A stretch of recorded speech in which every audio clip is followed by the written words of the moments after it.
Que Dios les bendiga a todos, buenos días. Gracias a Dios que podemos estar reunidos. Esta ya es la cuarta reunión que tenemos ya después de un tiempo de no poder reunirnos. Gracias a Dios estamos nuevamente aquí reunidos y pues todos son bienvenidos. También damos un saludo a todos los hermanos, amigos, familiares que se están conectando a esta transmisión de los diferentes lugares. Y pues qué momento tan especial para poder, como lo hemos hecho, alabar a Dios y poder escuchar también la palabra del Señor. Hoy quiero compartir un mensaje con ustedes que he titulado ¿Cómo tú te ves? ¿Cómo tú te ves? Y está basado en la historia o en la parábola que el Señor Jesús habló acerca de el publicano, el fariseo y el publicano. Y está en Lucas capítulo 18. Vamos a ir a leer el texto, pero antes yo quisiera pues comentarles, ¿verdad?, que nosotros como seres humanos muchas veces hay cosas que no alcanzamos a ver de nosotros mismos. Es más, hay cosas que desconocemos de nosotros mismos, ¿no? Por ejemplo, los pasaportes pues solamente tienen la foto de tu cara, de tu rostro, de tal manera que esa es tu identidad, por así decirlo, cómo te ubican, cómo te conocen. Pero a pesar de que nosotros vivamos en este cuerpo 40, 50, 60 años, si solamente tomaran fotos de tus pies, de tu espalda, de tus manos inclusive, llegará un momento en que ni tú mismo las reconocerías, ni tú mismo reconocerías esas partes, porque ¿a poco estos son mis pies, no? ¿A poco estos pies tengo yo? Y a lo mejor hasta te daría risa. Pero bueno, esto tiene que ver porque hay cosas que nosotros no vemos de nosotros mismos. Hay cosas que desconocemos de nosotros mismos, ¿no? Y muchas veces llegamos a tener una opinión de nosotros mismos que no es. El punto de esto es cómo tú te ves a ti mismo. O para hacer una pregunta de una manera más específica, ¿bajo qué parámetros tú te evalúas a ti mismo? Sobre todo, ¿cómo te ves tú ante Dios? Y yo te hago esta pregunta porque existe un riesgo muy grande en nosotros, que nos basemos en parámetros inapropiados o parámetros incorrectos y terminemos autoengañados. Así que te voy a hacer la pregunta, como existe este riesgo de autoengañarnos, porque nos evaluamos por un parámetro incorrecto, que no es el parámetro de Dios. ¿Cómo tú te ves? Y este básicamente es el punto de partida para nuestro estudio. ¿Cómo tú te ves? Entonces vamos a leer el texto de la palabra de Dios en Lucas capítulo 18, versículos del 9 al 14. Y después de ahí vamos a orar, vamos a hacer una oración, vamos a pedir a Dios que Él nos hable. Y dice así la palabra de Dios, dice la Escritura, Lucas 18, a unos que confiaban en sí mismos como justos y menospreciaban a los otros, dijo también esta parábola. 2 hombres subieron al templo a orar. Uno era fariseo y el otro publicano. El fariseo, puesto en pie, oraba consigo mismo de esta manera: Dios, te doy gracias porque no soy como los otros hombres, ladrones, injustos, adúlteros, ni aún como este publicano. Ayuno 2 veces a la semana, doy diezmos de todo lo que gano. Verso 13 dice: mas el publicano, estando lejos, no quería ni aún alzar los ojos al cielo, sino que se golpeaba el pecho diciendo: Dios, sé propicio a mí, pecador. Os digo que éste descendió a su casa justificado antes que el otro, porque cualquiera que se enaltece será humillado, y el que se humilla será enaltecido. Vamos a cerrar nuestros ojos y vamos a hacer una oración. Padre, muchas gracias porque en esta mañana te hemos alabado, hemos glorificado tu nombre, Señor. Padre, gracias porque podemos acercarnos a ti no por ningún mérito nuestro, Señor, sino solamente a través de la sangre que Jesús derramó en la cruz, Señor. Gracias, Padre, gracias porque hoy podemos abrir tu palabra, este privilegio que tú nos das. Señor, bendice la enseñanza, habla a cada uno de los presentes. Queremos oír tu voz porque es tu voz la que nos redarguye, la que nos reprende, la que nos guía, la que nos exhorta y también nos anima y consuela. Padre, que sea tu voz, la voz del Espíritu Santo y no la del hombre en esta mañana, Señor. Gracias, Señor Jesús. Amén. Amén. Entonces, aquí vamos a dividir el estudio en 2 partes. Vamos a analizar brevemente la historia.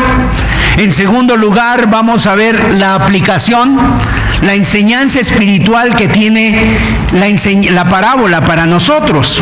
Ahora, como toda narrativa, por así decirlo, si usted ha estudiado un poquito de literatura, bueno, toda narrativa se aplican 5 principios. Y para que podamos nosotros entender el texto o lo que estamos leyendo, primero vemos un escenario. El escenario, ¿cuál es el escenario inicial? En segundo lugar, vemos ahí un problema que hay. Está hablando de un problema. En tercer lugar, viene un clímax, que es cuando la historia llega a su máximo punto de tensión. En cuarto lugar, vamos a ver la resolución, qué resolución debemos de tomar. Y en quinto lugar, esa resolución, bueno, va a producir un nuevo escenario.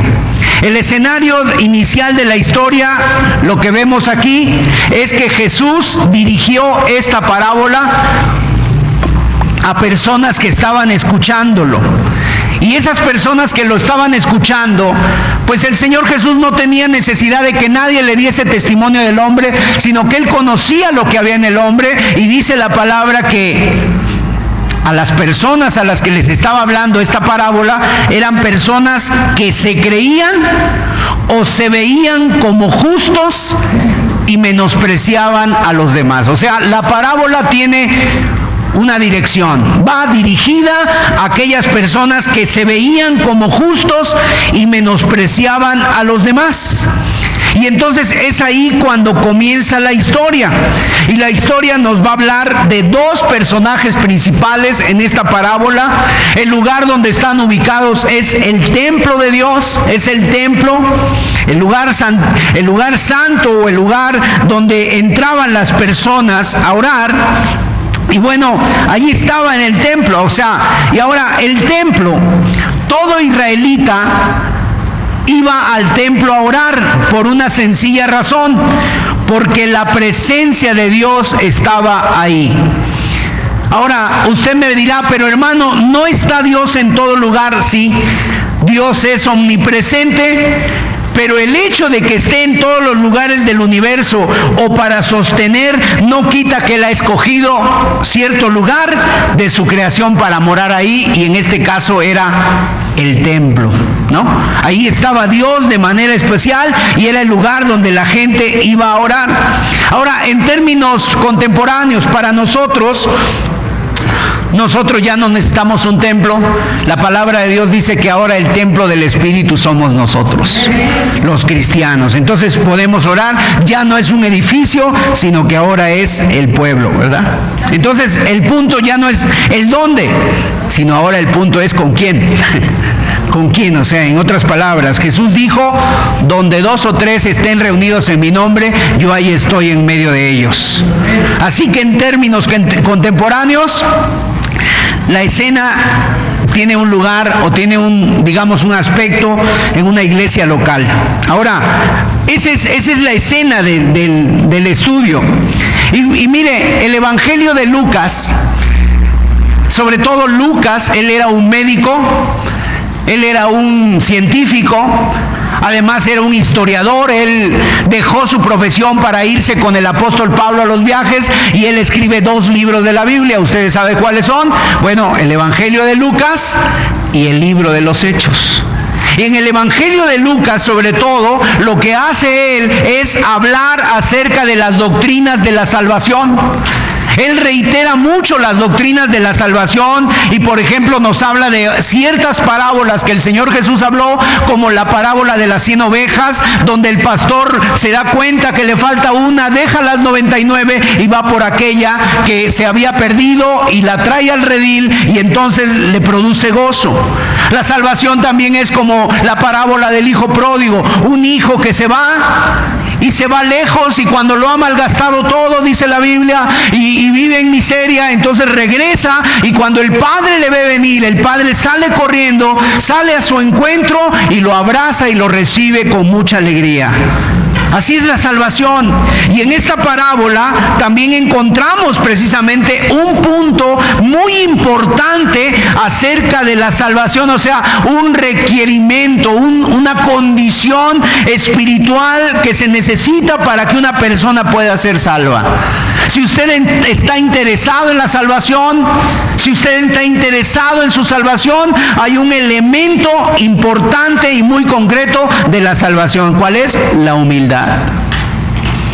El Señor Jesús aquí precisamente dice aquí en esta parábola: cualquiera que se enaltece será humillado, y el que se humilla será enaltecido. Esa es la conclusión de la parábola.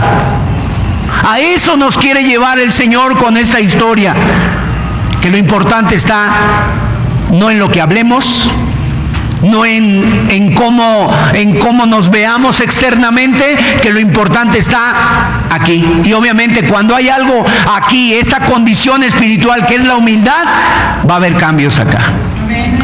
Va a haber cambios acá, pero lo primero es acá. A veces uno quiere cambiar de aquí para acá, de afuera para adentro.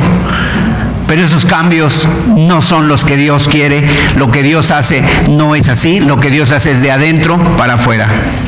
Ahora, esta parábola se ha utilizado porque en Lucas 18 también el Señor Jesús habló acerca de la parábola de la viuda y el juez injusto. La acaba de hablar precisamente antes de esta parábola del publicano y el fariseo, y Jesús está hablando precisamente en esta parábola acerca de la oración, pero habla de contrastes. Son parábolas de contrastes. Aquí está contrastando entre un hombre que se veía justo y un hombre que se veía tal como Dios lo ve: el publicano y el fariseo. ¿Y qué es la oración?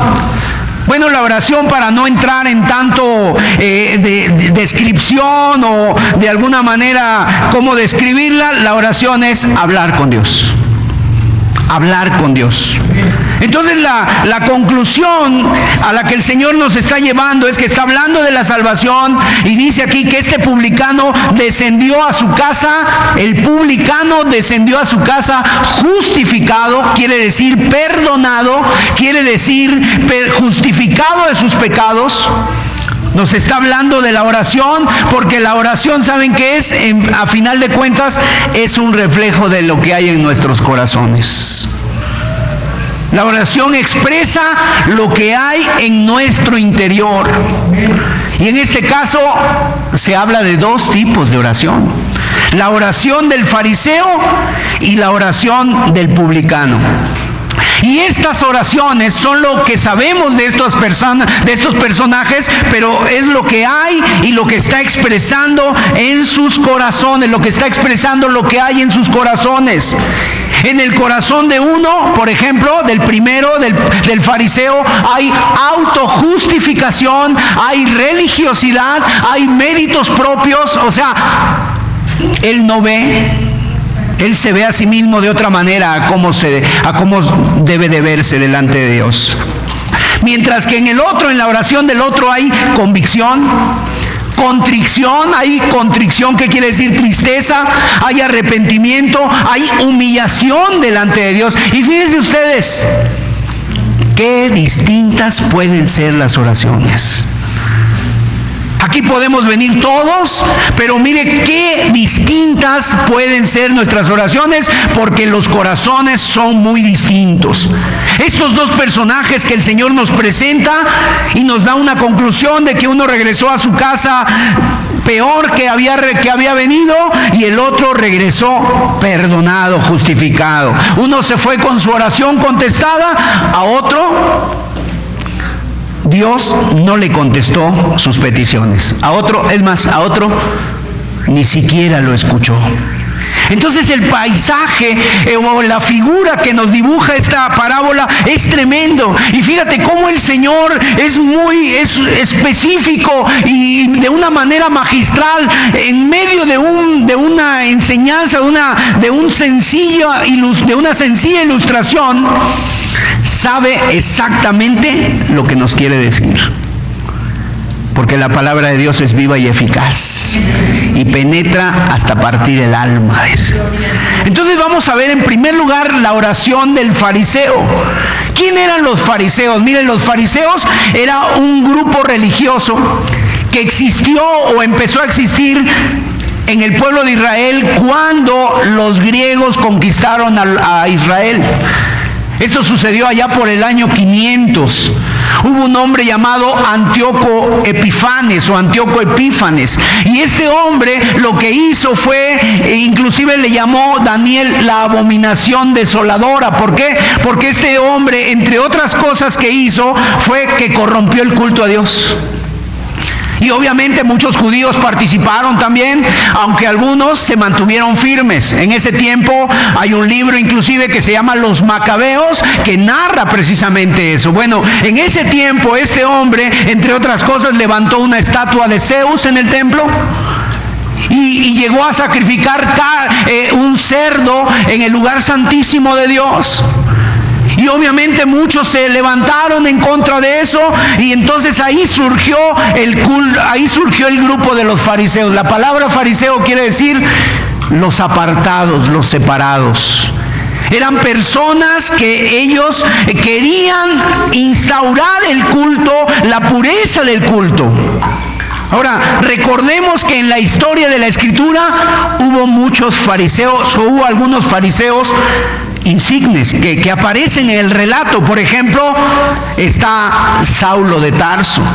Saulo de Tarso fue un fariseo y él se llama a sí mismo fariseo de fariseos. ¿Quién fue Saulo de Tarso? Era un hombre que perseguía a la iglesia, era un hombre que perseguía a los cristianos, hasta que un día, camino a Damasco, el Señor Jesucristo le sale al encuentro ahí, y este hombre cae, y entonces él le dice: Señor, ¿quién eres? Y le dice: yo soy Jesús. Y le dice: ¿por qué me persigues? Y en ese momento Saulo le caen después unas vendas de los ojos, como unas escamas de los ojos, y puede ver la luz, y se convierte en el apóstol Pablo. Saulo de Tarso. ¿Quién otro fariseo? Nicodemo, que vino a Jesús de noche,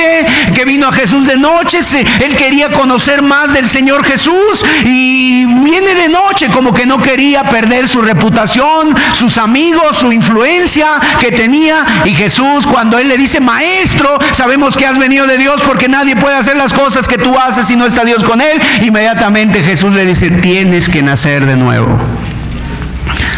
No se sabe si Nicodemo realmente se convirtió en un cristiano, pero lo vemos después junto con José de Arimatea pidiendo el cuerpo del Señor Jesús para darle sepultura. Entonces está otro hombre llamado José de Arimatea, un fariseo que pidió el cuerpo del Señor Jesús para enterrarlo en un sepulcro nuevo. Entonces hubo fariseos emblemáticos. Está Gamaliel también, otro hombre que nos menciona la Escritura en el libro de los Hechos, que le dice a los judíos que estaban persiguiendo a los cristianos: miren, déjenlos. Porque si esto es de los hombres, y pone ejemplos de algunos hombres, dice: si esto es de los hombres se va a desvanecer, pero si esta es obra de Dios, no vaya a ser que ustedes estén peleando contra Dios. Palabras sabias de este fariseo, de Gamaliel, que fue, por cierto, el maestro del apóstol Pablo. Sin embargo, en general, déjenme decirles que los fariseos se habían hecho acreedores a las críticas del Señor Jesús. ¿Sabes por qué? Porque ahora, para este tiempo, los fariseos estaban viviendo una vida solamente externa, una vida religiosa, una vida superficial. Y el Señor, entre otras cosas, les dijo: serpientes, generación de víboras, les dijo sepulcros blanqueados, entre muchas otras cosas. ¿Sabes por qué? Porque los fariseos se creían a sí mismos perfectos, se creían superiores, creían que cumplían la ley así al pie de la letra, que la cumplían al pie de la letra, y entonces eso les hacía mirar a los demás como que de los hombros para arriba, ¿no? Como en otras palabras, menospreciándolos. Los fariseos, en su afán de querer cumplir la ley al pie de la letra, se habían hecho de algunas tradiciones, o se habían hecho de algunas costumbres que la verdad eran cargas que ni ellos mismos podían llevar. Por ejemplo, hay muchas de ellas, pero entre alguna de ellas, los fariseos, voy a poner este ejemplo: cuando tomaban vino, porque no había el agua como la tenemos ahora, ellos sacaban un pañuelito, traían su pañuelo. Y entonces traían su pañuelo, lo ponían en el vaso y tomaban, y de esa manera colaban, como dice: no vaya a ser que le haya caído a mi vino un mosquito inmundo, y entonces yo no quiero tomar eso inmundo porque yo soy limpio. Y entonces sacaban su pañuelito y lo tomaban. Pero cuando antes de hacerlo del pañuelito, tomaban con los dientes así, ¿no? Queda incómodo, ¿no? Tomar así con la boca cerrada y pasar por los orificios ahí de los dientes, tomar el vino, porque eran tan rigurosos, eran meticulosos. Y el Señor Jesucristo, ¿sabes qué les dijo en Mateo 23:34? Fíjense bien. El Señor, haciendo alusión y viendo esas prácticas que ellos tenían, les dice: guías ciegos, que coláis el mosquito y tragáis el camello. El camello también era un animal inmundo, pero el camello y el mosquito no tienen comparación. ¿Qué quiere decir esto? Que eran meticulosos en los detalles, pero había cosas grandes, evidentes, que les importaban. Entonces, fijémonos cómo el Señor les está diciendo que lo exterior era lo que ellos se fijaban. Exteriormente eran personas correctas, exteriormente eran personas muy correctas, pero en su interior no lo eran. Cuidaban la fachada, lo que los demás podían ver. Su religión entonces, para este momento, ya no está basada en lo que Dios podía ver en sus corazones, sino en aquellos que los demás veían en ellos. Y quiero decirte ahí, hermanos, tengamos mucho cuidado de caer en eso. Tengamos cuidado y tenemos que huir de eso. Y de veras espero, y con la ayuda de Dios, que todos los que estamos aquí estemos más preocupados por lo que Dios ve en nuestros corazones, en nuestra alma, y no por lo que tus hermanos puedan ver de ti. Es tan fácil engañarnos los unos a los otros. Es tan fácil de veras aparentar un cristianismo verdadero. Es tan fácil aparentar una vida piadosa con el poquito tiempo que nos vemos cada semana. Nos vemos dos, y fíjate, ahorita nos acabamos de ver después de 3, 4 meses. Es tan fácil y llegar aquí y aparentar, y nuestro tiempo de comunión y decir y hacer y hablar. Pero el cristianismo al que debemos aspirar es un cristianismo de corazón. No el cristianismo que solamente los demás puedan ver.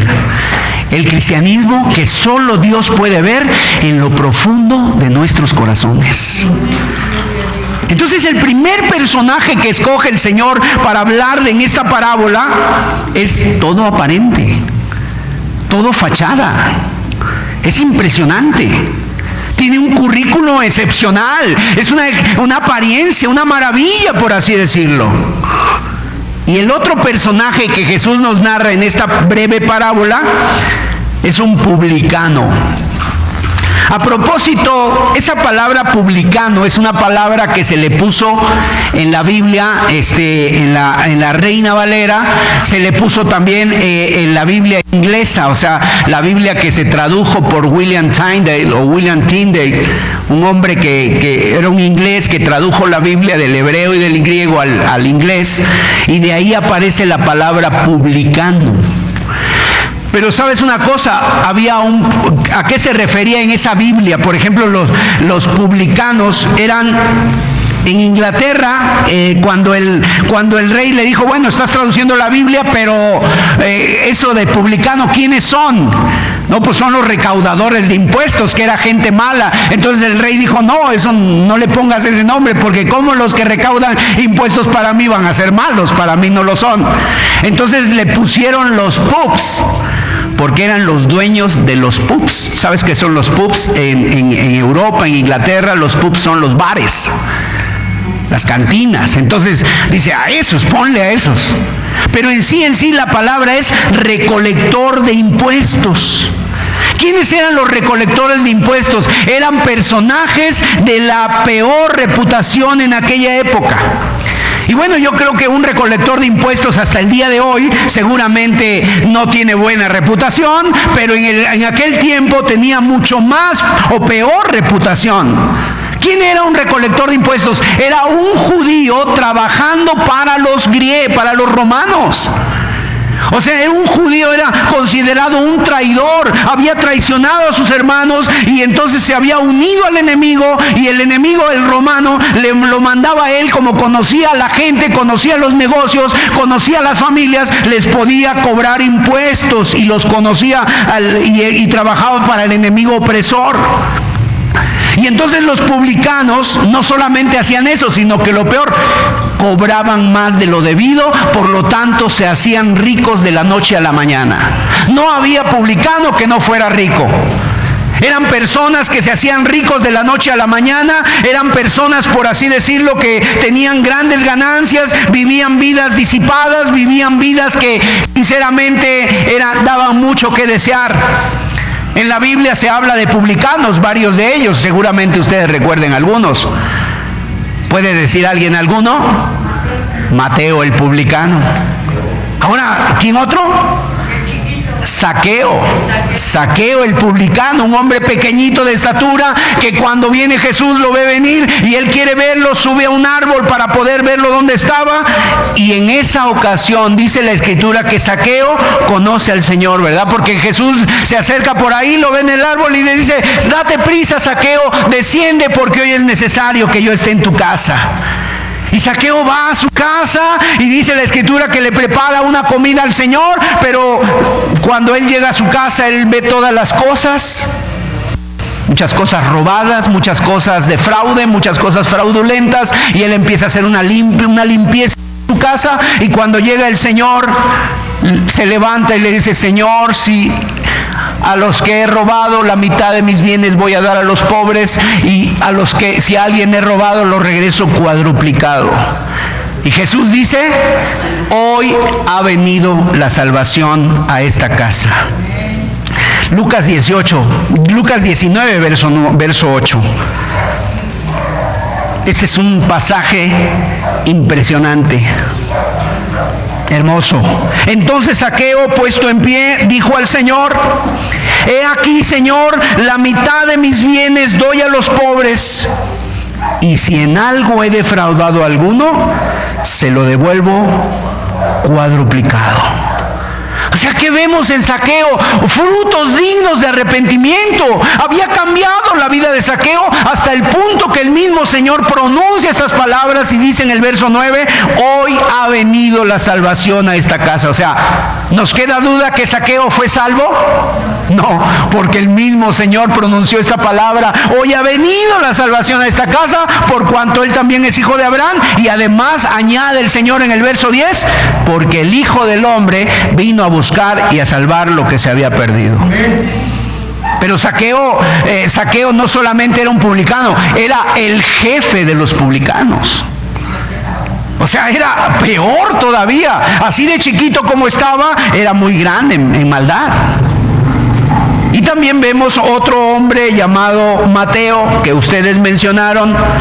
Dice la palabra que cuando el Señor pasó por ahí, él está sentado al banco de los tributos públicos cobrando los impuestos.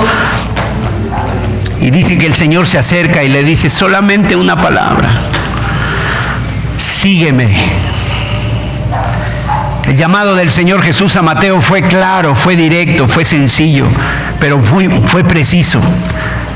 ¿Y qué hace Mateo? Él no dice: espérame, Señor, voy a entregar cuentas, espérame a que guarde aquí la caja. No, dice: dejándolo todo, se levantó y le siguió.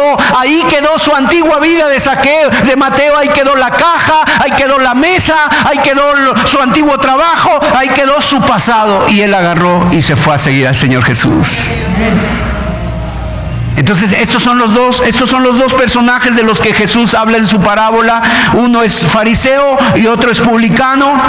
Están orando el fariseo y el publicano, pero fíjense cómo son los dos polos opuestos de la A, o sea, lo blanco y lo negro, lo más excelente de la sociedad de aquel tiempo y lo más bajo y ruin de la sociedad de aquel tiempo. Eran tan así era tan así la diferencia que había un dicho: que si solo dos personas pudieran entrar en el cielo, uno sería publicano y uno sería fariseo y el otro sería un escriba. Y que si hubiera dos personas que pudieran ir al infierno, una sería una ramera y el otro sería un publicano. O sea, a los ojos de la sociedad, los fariseos merecían el cielo. Los fariseos merecían el cielo, o sea, estaban viviendo una vida tan correcta, aparentemente, estaban viviendo una vida tan perfecta religiosamente, que ellos decían: este hombre merece el cielo, pero también cuando veían a un publicano, ellos decían: este hombre va directo al infierno. Pero mire qué diferentes son las oraciones. El Señor nos está relatando esa parábola y nos está enseñando el contraste entre ambos. Los dos son muy diferentes en sus historias, son diferentes en sus profesiones, son diferentes en sus oraciones, son completamente distintos, pero en unas cosas sí coinciden. Ambos son hombres, ambos están en el templo y ambos están orando. Hasta ahí es lo único que tienen de común. Pero no tienen nada en común ya en otras cosas, porque sus corazones son muy distintos.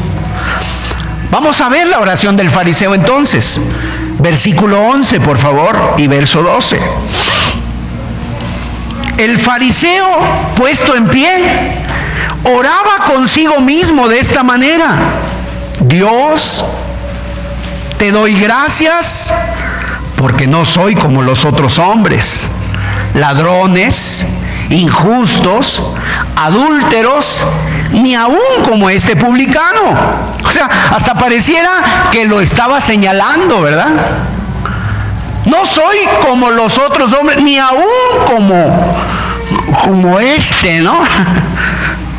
Verso 12: ayuno 2 veces a la semana, doy diezmos de todo lo que gano. Ahora, cuando leemos nosotros esta oración, una cosa que uno se pregunta: ¿estará diciendo mentiras el fariseo? ¿Acaso no es verdad todo lo que está diciendo? Es verdad. Ahora, podríamos preguntarnos, ¿está mal ponerse de pie en el templo y ser sincero? ¿No está diciendo la verdad? ¿No hemos de hablar verdad en nuestras oraciones? ¿No es una verdad acerca del diezmo? Seguro que sí, él era muy fiel en ofrendar. ¿No es verdad que ayunaba 2 veces por semana? Sí, ellos ayunaban 2 veces por semana. ¿No es verdad que está agradecido porque no es tan pecador como los otros? Es verdad. En otras palabras, este hombre era perfecto en sus palabras, era sincero. El problema es, ¿dónde estaba su corazón? Era su propia opinión. Su corazón no estaba confiando en Dios. Su corazón estaba confiando en sí mismo, en sus obras, en sus méritos, en sus propios méritos. O sea, en lo perfecto, era perfecto en lo exterior. Y sinceramente,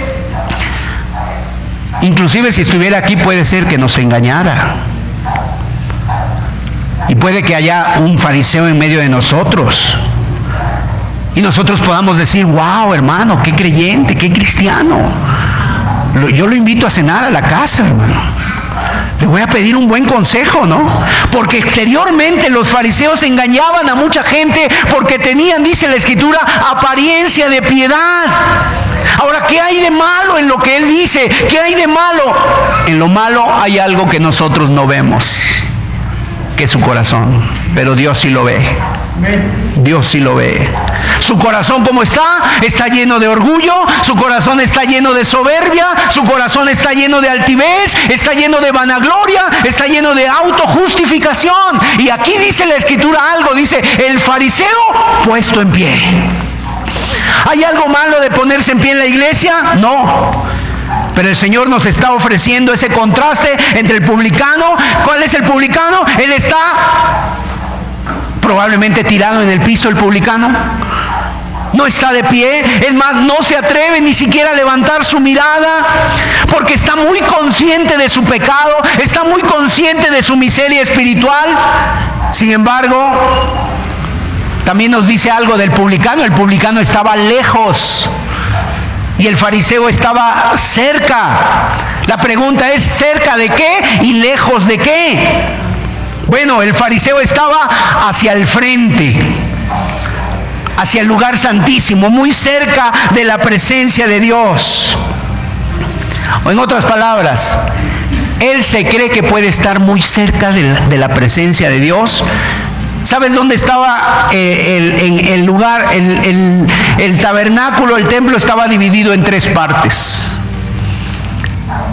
Y en una parte estaba el lugar santísimo, el lugar santo, y en la otra parte estaba el lugar santísimo. Entonces él estaba muy cerca, o estaba cerca del lugar santísimo. En el lugar santísimo, ¿qué había? Estaba el arca del pacto, estaban las tablas de la ley, estaba la vara de Aarón que reverdeció, estaba el maná que había caído del cielo, que se había preservado por Dios, y estaba dentro del arca, estaban las tablas. Estaba un lugar que se llamaba el propiciatorio, que era donde Dios hablaba a los sacerdotes. Y sin embargo, el publicano dice que él entra al templo y está lejos, o sea, él se queda allá atrás, a lo lejos, lo más alejado posible, lo más al fondo.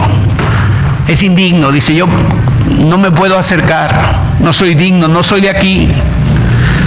Está lejos, se ve indigno de acercarse. Sin embargo, también la palabra de Dios nos dice que el fariseo oraba consigo mismo.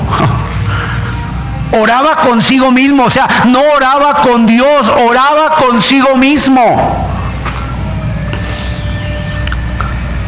La oración del fariseo, ¿cuán lejos llegaba?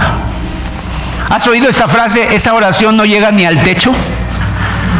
Esa oración le salía por la boca y le entraba por la nariz. No llegaba a ningún lado. No pasaba ni el techo, le salía por la boca. Ese era todo el viaje que la oración hacía. No llegaba a ninguna parte. Ahora, ¿con quién estaba orando el fariseo? ¿Estaba orando con Dios? No, dice la Biblia, estaba hablando con él, consigo mismo. Está exaltando su grandeza, está exaltando su rectitud, está exaltando su perfección. Es un hombre que está tan satisfecho así como es. Ahora, quiero decirte algo. ¿Qué tan fácil es criticar al fariseo en esta parábola? Y decimos, no, hermano Sergio, ¿de quién nos estás hablando? Estás hablando de alguien tremendo. Y lo criticamos y decimos, ay Señor, gracias porque no soy como el fariseo de esta parábola. Pero mira, tristemente, a veces estamos iguales o peores. Así que debemos de tener mucho cuidado. Ojalá podamos ver esta parábola y ser capaces de decir, Señor, perdóname, porque yo a veces he sido demasiado como el fariseo. ¿Por qué? Porque a veces nos gusta compararnos. Y nos gusta decir, ¿verdad? Esto, Señor, qué contento estarás conmigo, que yo no soy ya como aquel, ¿no? Ya no soy yo como aquel. No, mira, Señor, con aquel sí tuviste mucho trabajo porque era un terrible, pero yo, pues, fui fácil, ¿no? Con aquel sí necesitaba mucha gracia, pero conmigo, Señor, yo ya casi estaba en la gloria, ¿no? Nada más me faltaba el título de cristiano. Señor, qué contento, ¿no? Sí, a lo mejor estas palabras nos parecen graciosas y tal vez nunca las mencionamos, pero a veces están aquí, en nuestros corazones. A veces están aquí adentro y nos ponemos al mismo nivel del fariseo que estaba muy satisfecho de sí mismo. Y uno escucha esa oración y uno piensa, cuando uno llega al templo, o cuando tú llegas a este lugar, lo que Dios quiere y lo que se debe hacer es llegar a la casa de Dios para alabar al Señor, para exaltar su nombre, su misericordia y su bondad, para ser agradecidos por lo que Dios ha hecho, y alabamos el nombre de Dios. Pero este hombre comete el error de ir al templo y de alabar no a Dios, sino alabarse a sí mismo, su grandeza, su perfección, su fachada, las cosas que hace, su belleza y su bondad. Eso es lo que hace. Y fíjate, 5 ocasiones aparece la palabra yo en su oración tan corta. Te doy gracias porque no soy como los demás. Te doy gracias porque yo diezmo. Te doy gracias porque yo ayuno. Te doy gracias. O sea, 5 ocasiones en una oración tan corta aparece la palabra yo. ¿Eso de qué está hablando? Del mismo. Imagínate, ojalá y nunca vaya a pasar aquí, ¿verdad? Imagínense que un aniversario de bodas.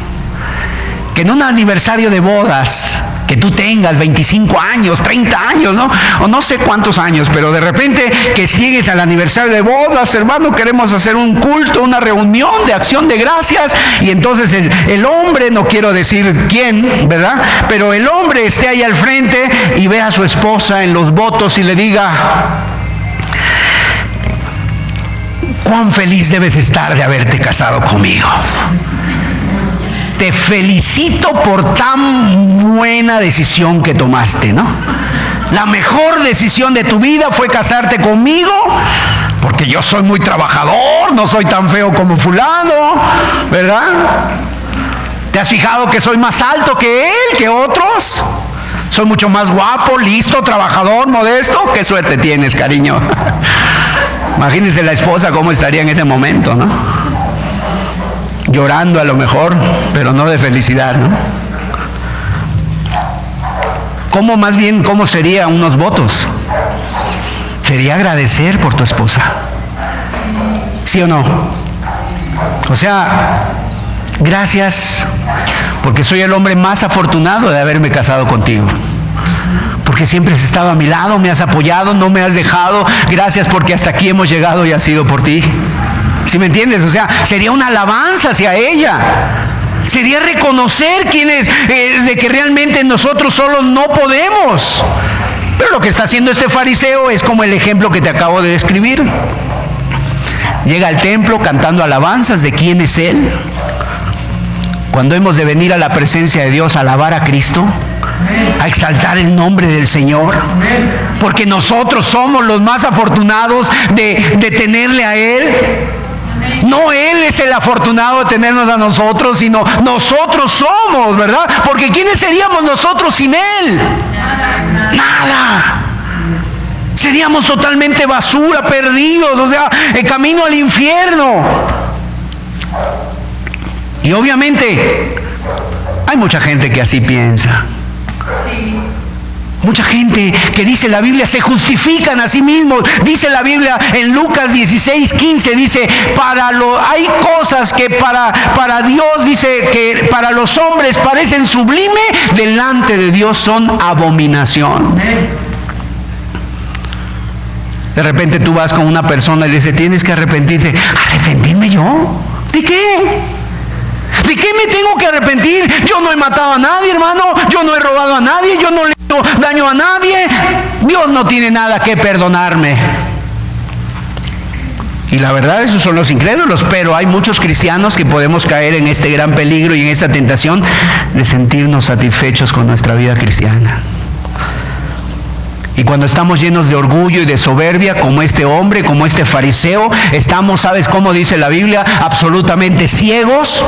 La soberbia y el orgullo nos ha cegado y no nos deja ver que estamos llenos de orgullo y de soberbia. O sea, tenemos puntos ciegos, no puntos ciegos que no vemos en nosotros y creemos que estamos en lo correcto y creemos de que estamos contentos, o sea, de ser quienes somos. Estamos tan enamorados de nosotros y encantados de conocernos, que cuando se mira al espejo dice, wow, qué cristiano, qué bello, ¿no? Qué dulzura. Y este hombre se cree así, que está llevando su vida religiosa a la perfección, ayuna 2 veces por semana, da diezmos de todo lo que gana. Pero mira, cuidado de que nosotros no seamos así como él, porque entonces nos vamos a volver peores que él. Hay cristianos que tristemente así son. Menosprecian a los demás. Hola, viene alguien y dice, hola hermano, ¿cómo está? No me digas hermano. Yo no soy tu hermano, yo soy un hijo de Dios, tú eres un hijo de Satanás, ¿no? ¿Sabes una cosa? Nos encanta compararnos con los demás. Y obviamente nos encanta compararnos con los demás cuando nos conviene.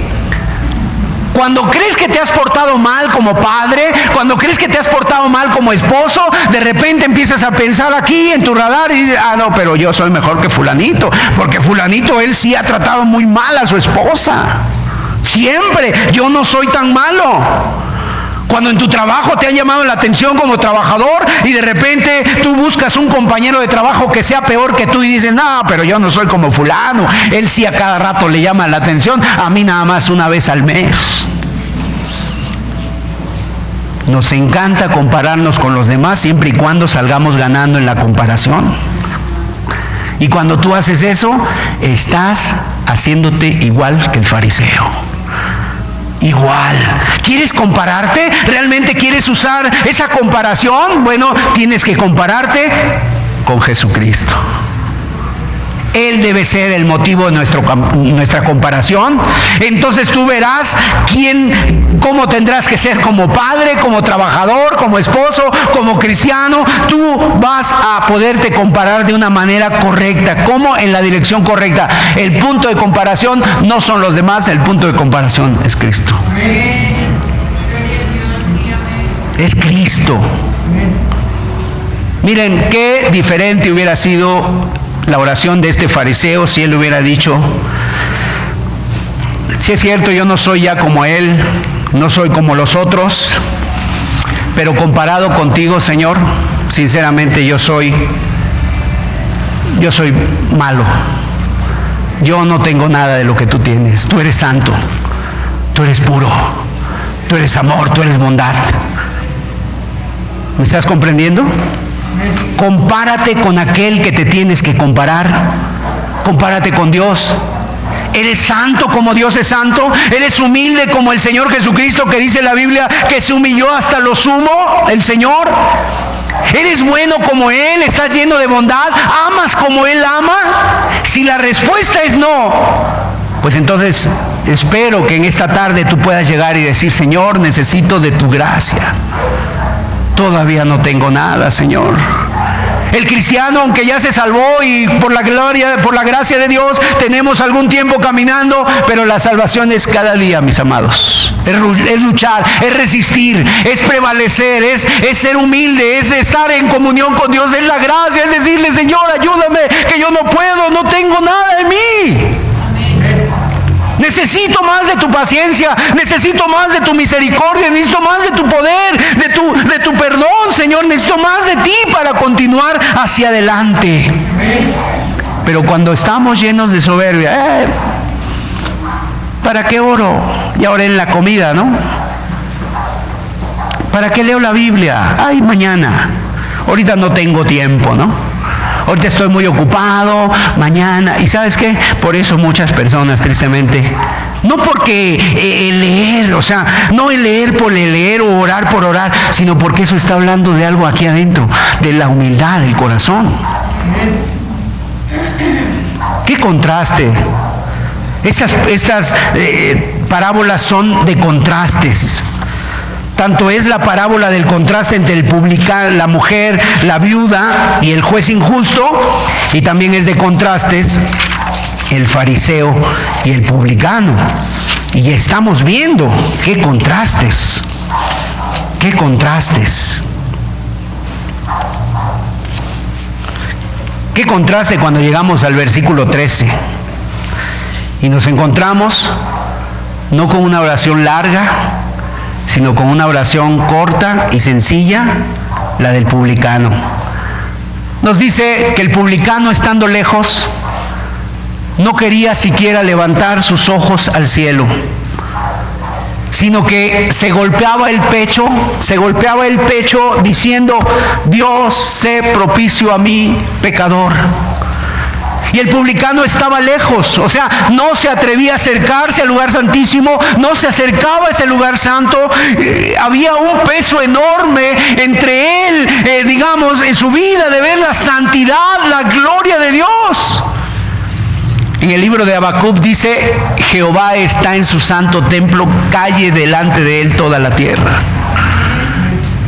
Y nosotros, cuando venimos al templo, al culto, y de repente queremos ser oídos, queremos ser vistos, y queremos llamar la atención, o sea, dice Dios: calle delante de él toda la tierra, o sea, guarda silencio. Cuando vengas a la casa de Dios, dice Eclesiastés, dice: es mejor que calles, que oigas, y que no prometas, y no sea que vayas a cumplir, vayas a hacer el sacrificio de los necios, que prometen y no cumplen. Ay, Señor, ahorita que estoy en tu presencia, yo a partir de mañana me voy a arrepentir, voy a dejar esto y el otro. Mira, calla, guarda tus labios, admira la santidad de Dios, admira el poder de Dios, ponte a reflexionar en tu vida realmente, cómo estoy, cuál ha sido mi pasado, cuáles han sido mis pecados, mi miseria, mi necesidad, y entonces podrás decir: Señor, yo no lo voy a hacer, no puedo hacer nada, ayúdame tú, Señor. Y si tú le pides ayuda a Dios, mañana lo podrás hacer.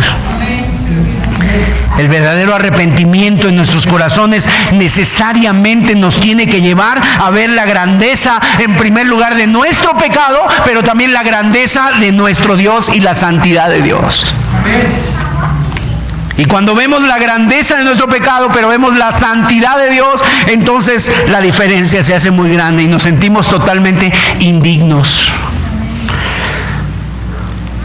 ¿Te ha tocado alguna vez ir a una fiesta, no sé, alguna comida, y de repente llegaste con ropa no adecuada?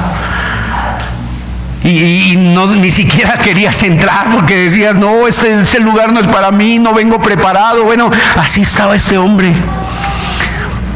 El Señor Jesucristo y la palabra de Dios dice en el libro de Isaías, uno de los últimos versículos del libro de Isaías, dice ahí que Dios, dice, habita en la santidad y en las alturas, y que Dios habita con aquel que es pobre y humilde de espíritu y que tiembla su palabra. La humildad, o sea, Dios dice también ahí en Santiago que Dios al altivo lo mira de lejos, pero atiende al humilde. Dios dice que da mayor gracia a los humildes, y en Mateo capítulo 5, hablando de las bienaventuranzas, la palabra de Dios dice que Dios, bienaventurados los pobres en espíritu, es la primer bienaventuranza. Entonces el primer paso en la vida cristiana es que tenemos que reconocer de manera profunda quién es Dios y quién soy yo ante Él. Él es muy santo, yo soy muy pecador. Él es muy sublime, yo soy muy miserable. Es humildad. En una ocasión un maestro le estaba diciendo a sus hijos: ¿saben cuál es el hueso más grande del cuerpo? Y los niños dijeron: pues creo que el fémur, papá. O sea, de la pierna. Ese es el hueso más largo. Y el papá le dijo: no, es el orgullo. El orgullo es un hueso que está desde la coronilla hasta la planta del pie, pero cuando se quiebra, su chasquido, el sonido se oye hasta el cielo. Cuando se quiebra el orgullo, cuando se quiebra la soberbia, cuando nos quebramos delante de Dios, esa es humildad, es quebrantarnos. Y ese quebrantamiento, ¿sabes dónde se tiene que producir? No en nuestros vestidos. Yo puedo rasgar mis vestidos, yo puedo llorar, rascarme el cabello y echarme polvo y ceniza, pero si nuestro corazón no se rasga de ver a un Dios enorme, glorioso, y de cómo me miró a mí al ver un perdido pecador, y esa es la actitud del publicano. Es Dios el que me está permitiendo venir aquí, es Dios el que está llamándome, es Dios santo que está llamándome, y muchas personas no logran ver eso. Por eso vienen cuando quieren, por eso hacen lo que quieren, y por eso se olvidan de Dios fácilmente. Esta persona es una humildad de no sentirse digno de poder estar cerca de la presencia de Dios. Así que debemos de tener cuidado de que nuestra vida no se crea digna, ¿no? ¿Y sabes cómo se ve eso? Cuando oramos muy rápido, leemos la Biblia muy rápido, hacemos nuestros deberes muy rápido, somos demasiado rápidos en entrar a la presencia de Dios, en hablar. Nos gusta mucho hablar. Hay personas que de repente hablan por teléfono y sí, bueno, y empiezan a hablar, su problema, bueno, gracias, nos vemos, adiós, y uy, ni me dijiste cómo estaba, ¿no? Así es con Dios. Miren, queridos hermanos y amigos, a veces pensamos que Dios nos debe algo. A veces pensamos que Dios nos debe, es que no sé, como que Dios me ha quedado a deber porque no ha sido tan bueno conmigo, porque al otro sí le dio, porque a mí no. Y miren, déjenme decirle una cosa: Dios no tenía por qué crearte y te creó. Dios no tenía por qué haber muerto por ti en la cruz y rescatado de tus pecados, y lo quiso hacer a pesar de tu vida, a pesar de tu haber caído. O sea, Él no te mandó a que fueras al pecado, Él no te mandó a descarriarte. Nosotros nos descarriamos por nuestro mal corazón, pero Dios ha hecho todo y Dios no nos debe nada. Todo lo que hace ahora, Él es por su gracia y su misericordia. Este publicano se siente avergonzado, abrumado.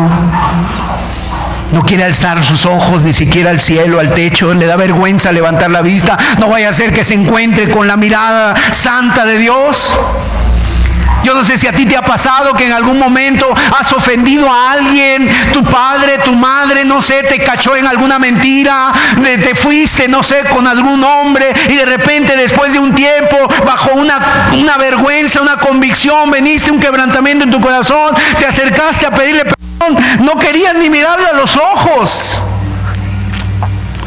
¿Por qué? Porque está avergonzado. Bueno, así estaba este hombre, avergonzado, humillado. Era la actitud de este hombre. Le cuesta levantar la vista, no quiere mirar al cielo porque se siente abrumado por su pecado. Mis amados hermanos, que el Espíritu Santo produzca eso en nuestros corazones. Dice que se golpea el pecho. Se golpea el pecho. ¿Sabes por qué? Porque es el lugar de donde salen todos los pecados. No se golpea los pies, no se golpea las piernas, no se golpea la cabeza, o sea, se golpea aquí. Porque dice la Biblia, el Señor Jesucristo les dijo a los fariseos precisamente cuando ellos se escandalizaron: ¿por qué tus discípulos no se lavan las manos cuando comen? Y les dijo: miren, lo que contamina al hombre no es lo que entra, sino lo que sale, porque de dentro del corazón salen los adulterios, las fornicaciones, los robos, los hurtos, las malas palabras, las codicias. De adentro salen y contaminan al hombre. Entonces este hombre se golpea el pecho. Sé propicio a mí, pecador, o sea, sé favorable a mí, pobre pecador. Señor, líbrame, Señor, sálvame, Señor, restáurame de mi pecado. Y en el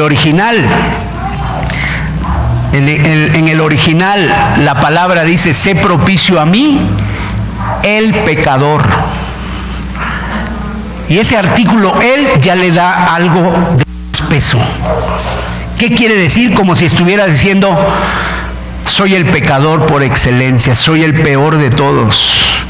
En 1 Timoteo 1:15 el apóstol Pablo dice que soy, ¿qué dice? El primero de los pecadores. El primero de los pecadores. O sea, ¿te sientes así? Para que una persona se pueda salvar, tiene que sentirse el primero de los pecadores. En la primera lista, en la primera línea, en la primera silla. Es más, se siente el único. No te sientes que eres menos que los demás. O sea, menos pecador que otros, no. Te sientes el peor, el más indigno, el más miserable, el más sucio, el más horrible delante de Dios, el único, el excelente pecador. O te sientes más a gusto diciendo: Señor, pues sí, tengo unos pecados, pero al fin y al cabo todos somos pecadores. Hay gente que se justifica así.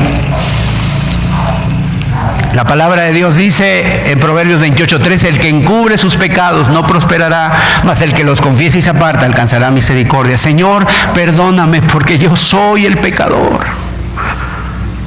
¿Y cuál ha sido el pecado más grande? No tus robos, no tus mentiras, no los pecados sexuales. El pecado más grande ha sido que has querido vivir por ti mismo de espaldas a Dios. Te has levantado como otro ídolo delante de Dios. Y entonces este hombre le dice: sé propicio a mí. Es así como nos debemos presentar delante de Dios, como si no hubiera otro pecador en la tierra más que tú, como si tú fueras el único objeto de toda la ira de Dios, pero también el único objeto de toda su gracia y misericordia, como si fueras el único que le has ofendido.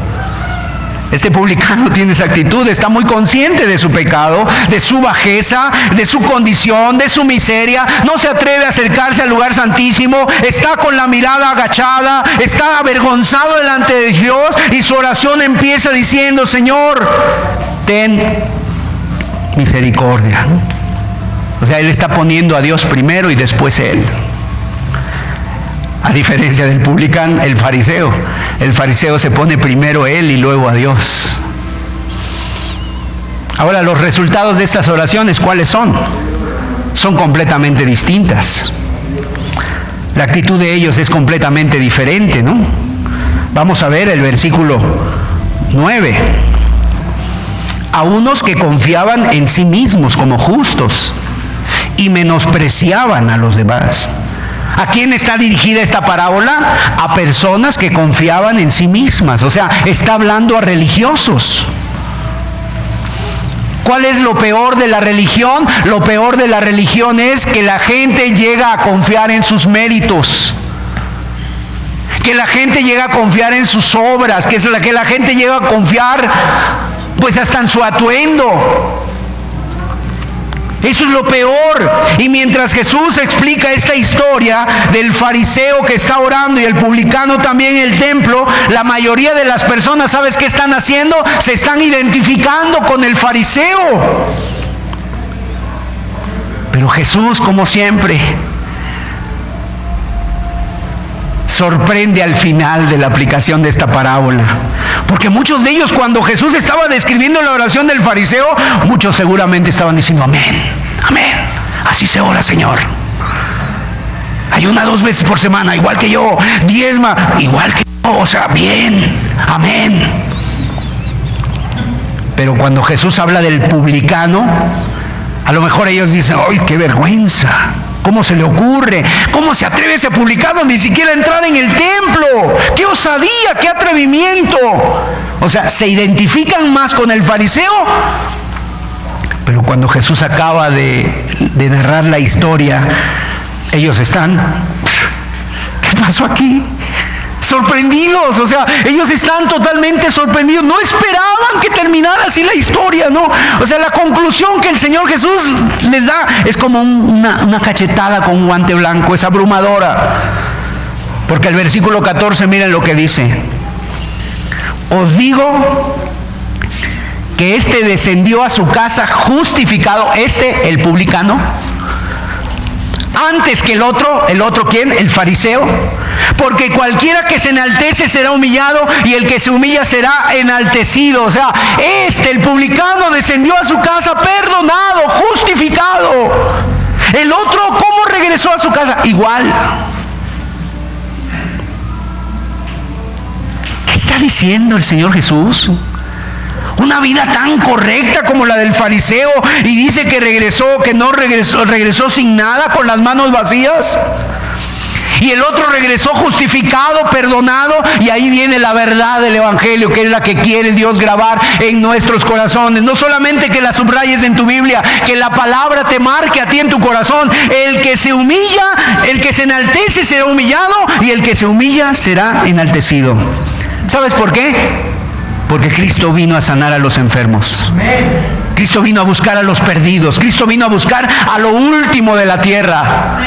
El Señor Jesucristo les había dicho también en uno de los evangelios, dice que delante de Dios, al reino de los cielos, van los publicanos y las rameras, van delante de vosotros al reino, y muchos hijos del reino serán lanzados al fuego eterno, o sea, al infierno.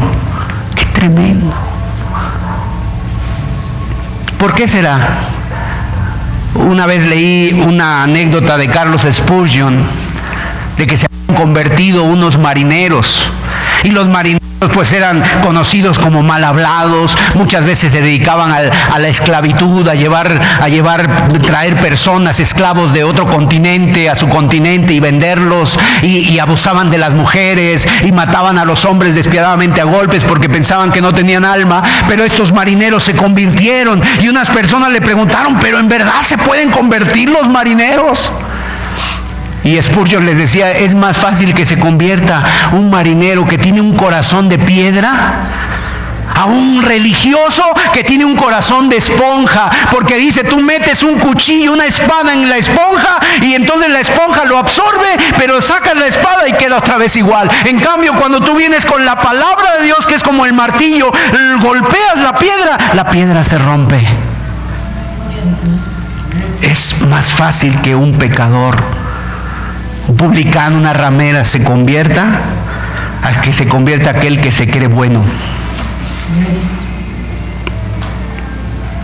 Y Jesús vino de manera muy especial con los publicanos y pecadores, pero Él no ve con buenos ojos a aquellos malos que se creen buenos.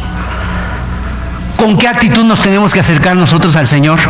Con la actitud del publicano, reconociendo nuestro pecado, nuestra miseria. Reconociendo. Este hombre, cierto, diezmaba, cumplía lo exterior que la ley decía, pero su corazón estaba lleno de vanidad, de orgullo, de soberbia. Y Jesús vino por lo último de la sociedad, por lo último de la tierra. ¿Sabes tú que en la Biblia hay varias paradojas? O sea, ¿qué es una paradoja? Es algo que aparentemente es contradictorio, pero que es una verdad. Y esta es una de ellas.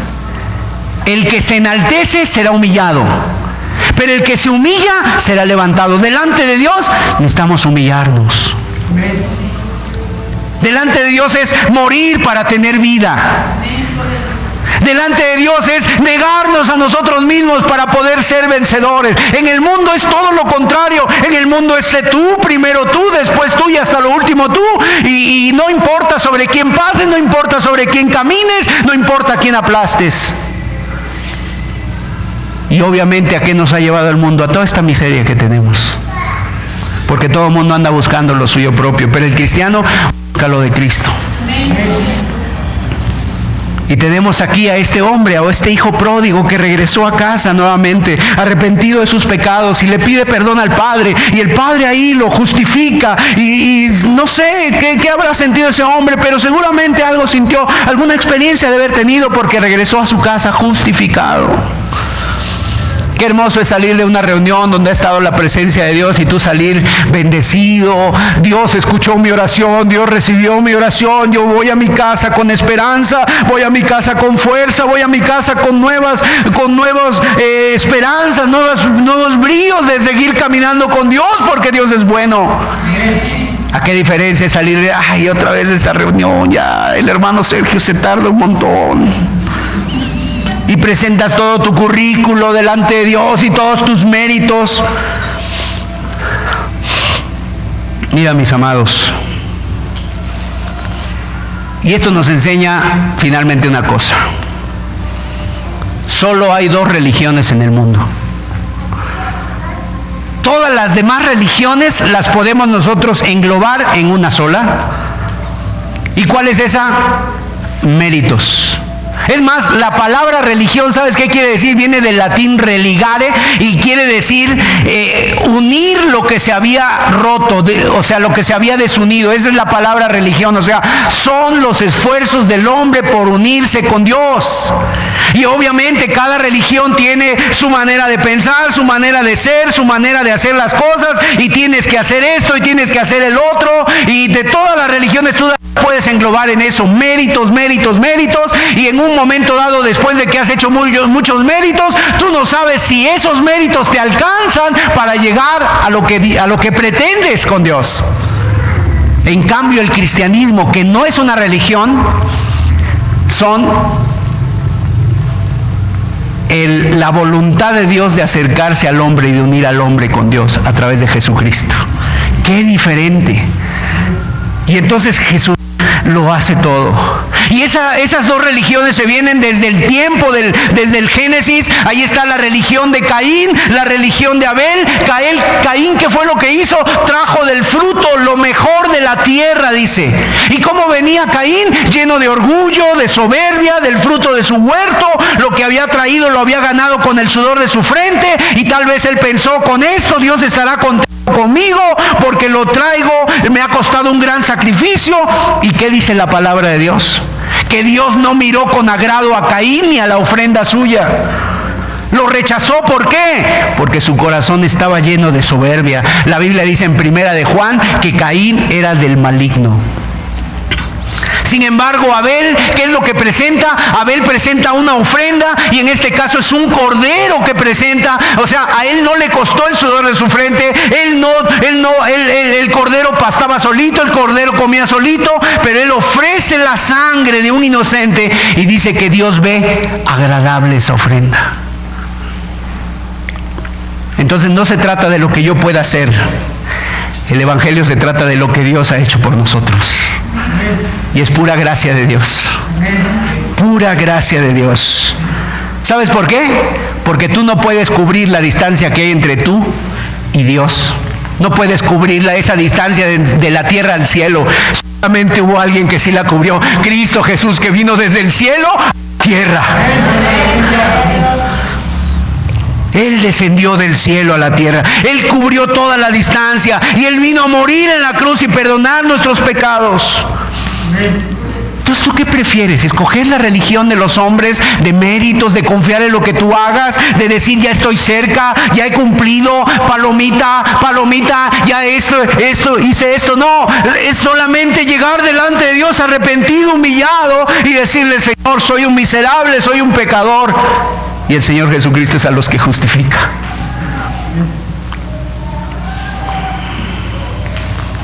El Señor es el que justifica.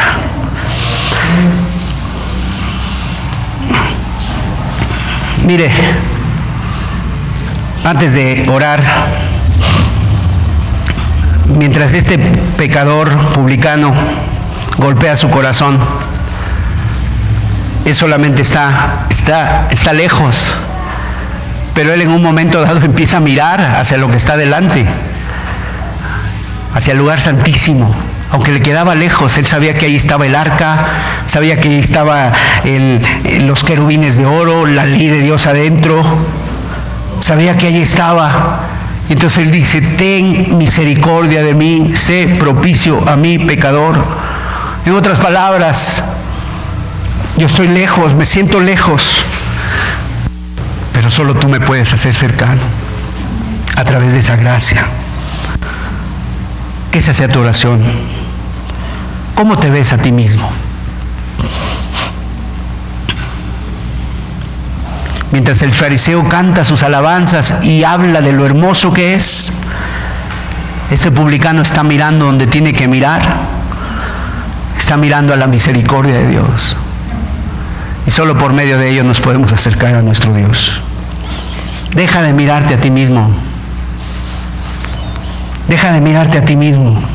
Algunos ven lo muy buenos que son, pero también hay otros. Algunos ven lo muy malos que son y dicen: no, es que Dios, y esta es mi historia, conmigo Dios no puede hacer nada porque soy tan malo, soy tan miserable. Mira, Dios, déjame decirte, Dios se complace. Él es, si fuera un doctor, Dios, Él no sería un cirujano plástico. Porque el cirujano plástico solamente cambia lo de afuera, te cambia la nariz, te cambia los pómulos, te hace más gruesos los labios, o no sé qué tanto quiera hacerse la gente. Dios es un cirujano cardiólogo. Él se especializa en el corazón, en cambiar el corazón de piedra y poner un corazón de carne. Y si tu corazón ha sido de carne y ha sido malo y ha sido la oveja negra y ha sido el peor de los pecadores y te sientes así, ven a Cristo, que Él puede hacer de ti un nuevo corazón. Deja de mirarte a ti mismo y mira la cruz de Cristo. Y que la sangre del Cordero de Dios te lave de toda tu maldad. Amén. Humíllate delante de Dios. Porque todo aquel que se humilla será exaltado y todo aquel que se enaltece será humillado. Vamos a cerrar nuestros ojos. Pídele a Dios. Hoy acércate, o como gustes, quédate lejos, pero mira a donde tienes que mirar. Mira tus pecados, tu miseria, y acércate humillado delante de Dios. Humíllate delante del Señor. Dile: Señor, ese pecador soy yo. Que podamos ver en nosotros mismos, como este fariseo, el pecado que había en él, realmente. Que si hay soberbia en nuestros corazones, hay orgullo, hay autosatisfacción. Que cuando nos comparamos con los demás porque nos conviene, para sentirnos mejor, ¿por qué no mejor le pides a Dios: Señor, ayúdame a compararme contigo, con la preciosa persona de Jesús, Señor? Ayúdanos, Señor, a sentirnos pecadores como este publicano, Señor, y venir delante de ti, Señor, contrito, humillado, cabizbajo, avergonzado, Señor. Necesitamos de tu gracia, Padre, porque tu palabra dice que los que se humillan serán enaltecidos.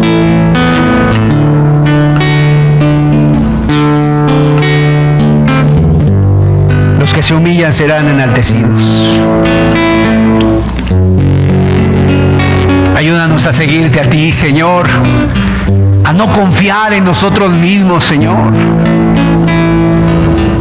Ayúdanos a tener esa humildad, Señor, a confiar en tu obra, en tu poder y no en nuestros méritos.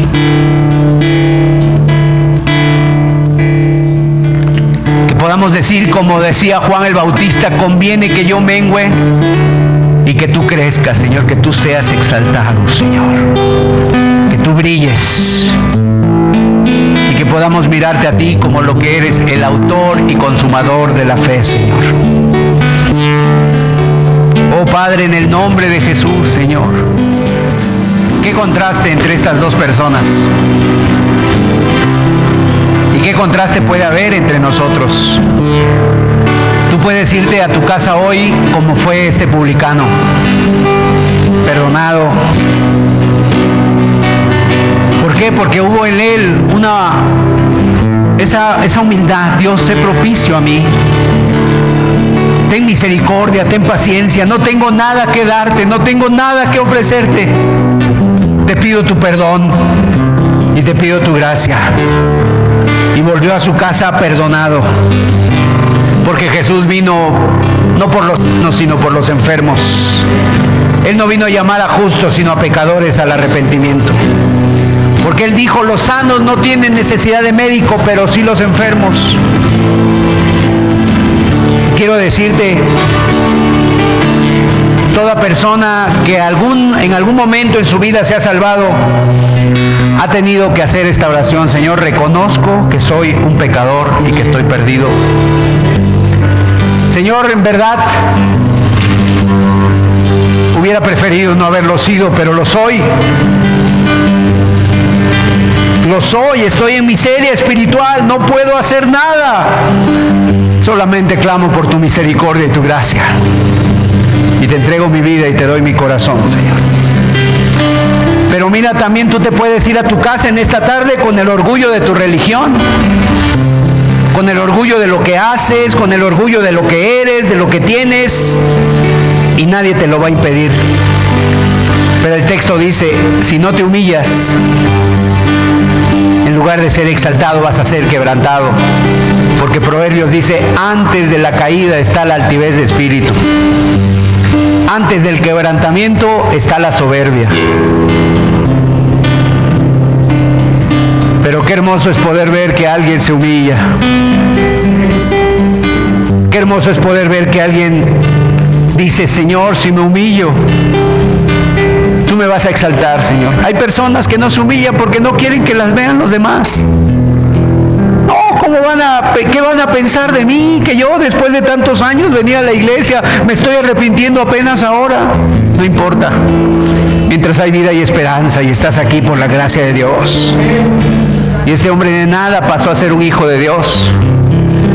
De estar perdido se convirtió en un miembro de la familia de Dios. De estar condenado, ahora ir justificado. De ser pobre, ahora ser rico en Cristo. Padre, te damos muchas gracias, Señor, por esta palabra, Señor, que tú nos das. Séllala en los corazones por tu Espíritu. Que, Señor, tú sabes cómo están nuestros corazones delante de ti, Señor. Tú ven a escudriñarlos, Señor. Ven a traer convicción, contrición del Espíritu. Señor, yo te quiero pedir, Señor, que nadie salga igual, Señor. En el nombre de Jesús, que al contrario, hoy salgan algunos de los que están escuchando, hoy sean justificados, porque haya esa actitud en sus corazones de humildad, de humillarse. En el nombre de Jesús. Amén. Amén.